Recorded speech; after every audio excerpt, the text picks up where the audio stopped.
에스더 2장 19절에서 23절까지의 말씀입니다. 처녀들을 다시 모을 때에는 모르드게가 대궐 문에 앉았더라. 에스더는 모르드게가 명령한 대로 그 종족과 민족을 말하지 아니하니 그가 모르드게의 명령을 양육받을 때와 같이 따름이더라. 모르드게가 대궐 문에 앉았을 때에 문을 지키던 왕의 내시 빅단과 데레스 두 사람이 원한을 품고 아하수에로 왕을 암살하려는 음모를 꾸미는 것을 모르드게가 알고 왕후 에스더에게 알리니 에스더가 모르드게의 이름으로 왕에게 아뢰니라. 조사하여 실증을 얻었으므로 두 사람을 나무에 달고 그 일을 왕 앞에서 궁중일기에 기록하니라. 왕후 와스디가 폐위되면서 나라가 큰 혼란에 빠졌습니다. 그녀를 대신할 왕비를 찾아야 했지만 새 왕비를 찾는 일은 당장 진행되지 않았습니다. 에스더가 왕비로 관택된 것은 와스디가 폐위되고서 한참이 지난 후였습니다. 그동안 얼마나 많은 술수와 음모가 궁궐에 있었겠습니까? 온갖 종류의 수단과 방법이 다 동원되었을 것입니다. 자기 나름의 정치 세력을 굳히기 위한 물밑 다툼이 치열했을 것입니다. 그래서 묘안으로 그들이 내세운 것이 왕비 공개 선발입니다. 그 사이에 각자 자기들이 미는 집안의 처자를 올릴 수 있을 거라 생각했겠죠. 그런데 역사는 그들의 뜻대로 흘러가지 않았습니다. 그 공개 선발을 통해 결국 왕비가 된 사람은 에스더였습니다. 에스더는 다른 처녀들에 비해서 덜 화려하게 보였을지는 몰라도 다른 그 어떤 사람들보다 더 빛났습니다. 그리고 에스더를 본 사람들은 에스더의 아름다움에 매료되었습니다. 에스더가 왕비로 관택되는 일에 누구도 이의를 제기할 수 없었습니다. 결국 왕이 좋아하는 사람은 에스더였으니까요. 어떻게 이런 일이 가능했겠습니까? 하나님께서 에스더의 뒤에 계셨기 때문입니다. 에스더는 세상적인 화려함으로 치장하지는 않았지만 하나님께서 에스더의 내면을 더욱 빛나게 해주셨습니다. 오래전부터 에스더를 준비시킨 분은 하나님입니다. 하나님의 은혜와 섭리 속에서 모든 일이 이루어지고 있었습니다. 세상에 속해 있었지만 세상과 같은 방법을 사용하지 않았습니다. 조금 불리해 보이고 어떻게 보면 어리석게 보여도 그는 구별되게 행동했습니다. 나머지는 하나님께 맡기고 나아간 것입니다. 에스더의 뒤에 계신 하나님은 놀랍게 그의 일을 이루셨습니다. 그러던 가운데 성경은 다시금 모르드게에게로 관심을 돌립니다. 모르드게가 대궐 문에 앉았다고 합니다. 자, 이 말은 모르드게가 그곳에서 일을 한다는 뜻입니다. 고대 국가에서 대궐문은 중요 업무나 소송 업무가 있었던 곳입니다. 여기에 모르드게가 앉았다는 것은 그가 공직을 얻었다는 뜻입니다.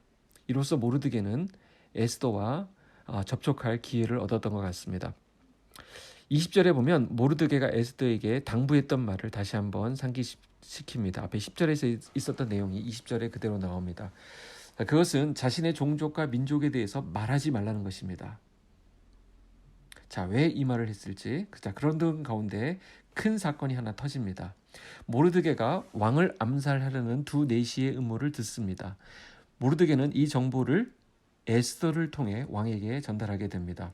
에스더는 모르드게와 자신과의 관계를 밝히지 않았습니다. 단지 이 정보를 제공한 제공자가 모르드게라는 사실만 알린 채 왕에게 보고합니다. 결국 그것이 사실로 드러나게 되고 모르드게는 왕을 위해 엄청난 공을 세운 사람이 되었습니다. 자, 그런데 그걸로 끝입니다.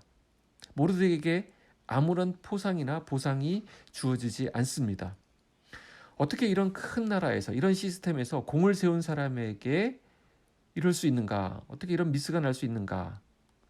어떻게 이런 일이 그냥 지나가 버렸을까 하는 것에 대한 의문이 우리에게 있습니다. 자, 궁중 일기에까지 기록되었는데 이건 또 거의 쿠데타에 해당하는 정말 대단한 사건인데 여기에 대해 아무런 포상이 없습니다. 이게 단지 우연일까요? 실수일까요? 우리는 알고 있습니다. 이 배경에도 하나님이 계신다라는 것입니다. 하나님의 더 큰 그림이 자리 잡고 있음을 우리는 알고 있습니다. 근데 모르드게 역시 포상의 권리를 주장하지 않았다는 것입니다. 인간적으로 생각하면 이 일로 좀 더 상황이 나아질 수 있습니다. 한 단계 더 도약할 수 있었을 것입니다. 근데 권리를 주장하지 않는 것, 이것은 엄청난 내공입니다. 하나님을 깊이 신뢰하는 사람들이 할 수 있는 모습입니다. 무엇입니까? 사람들은 알아주지 않아도 하나님은 알고 계신다라는 것입니다. 우리 하나님을 믿는 사람들이 늘 견지해야 할 자세입니다. 그러고 보니 아까 의문을 가졌던 모르드게의 기가 막힌 조언이 떠오릅니다. 20절에 에스더에게 그 정체를 밝히지 않도록 당부했던 부분이 있죠. 자, 왜 그랬을까요? 처음부터 자기가 유대인이라는 것을 밝히게 되면 그 사회에서 불필요한 논란을 일으킬 수 있기 때문입니다. 이것은 부끄러워서 숨긴 것이 아닙니다. 모르드게나 에스더 모두 유대인이라고 하는 데 대한 프라이드가 있었지만 굳이 사람들이 오해할 만한 그런 이슈를 만들지 않았던 것입니다. 하나님의 사람은 처음부터 예리한 칼을 드러낼 필요가 없습니다. 하나님의 사람들이 이 세상 가운데 살면서 그 사회에서 선한 영향력을 미치기 위해 반드시 배워야 할 지혜입니다. 우리가 말끝마다 할렐루야, 아멘, 주여 이런 것을 외칠 필요가 없습니다. 직장 업무 시간에 나는 하나님의 사람이 하면서 업무 시간에 성경책 펴놓고 막 큐티하고 그럴 필요 없습니다. 오히려 그것은 사람들의 눈총을 받는 일이지요. 핍박이 무서워서 자신의 신앙을 숨기라는 것이 아닙니다. 여기에 지혜가 필요합니다. 세상으로 그의 제자들을 보내시면서 우리 예수님이 주신 원리가 있습니다. 세상을 살아가는 원리라고 할 수 있겠는데 무엇입니까? 지혜로워라. 그러면서도 순결해라 라는 것입니다. 뱀처럼 지혜롭게, 비둘기처럼 순결하게.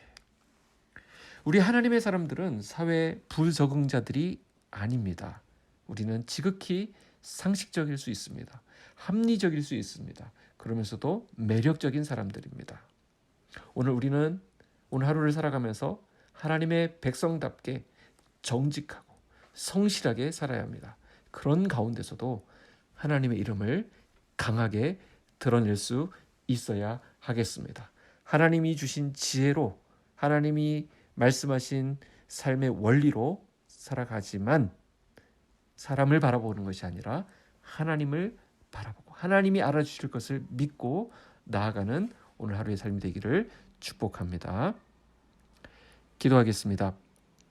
하나님 아버지 감사합니다. 우리에게 중요한 세상을 살아가는 원리를 말씀을 통해서 알려주셔서 감사합니다.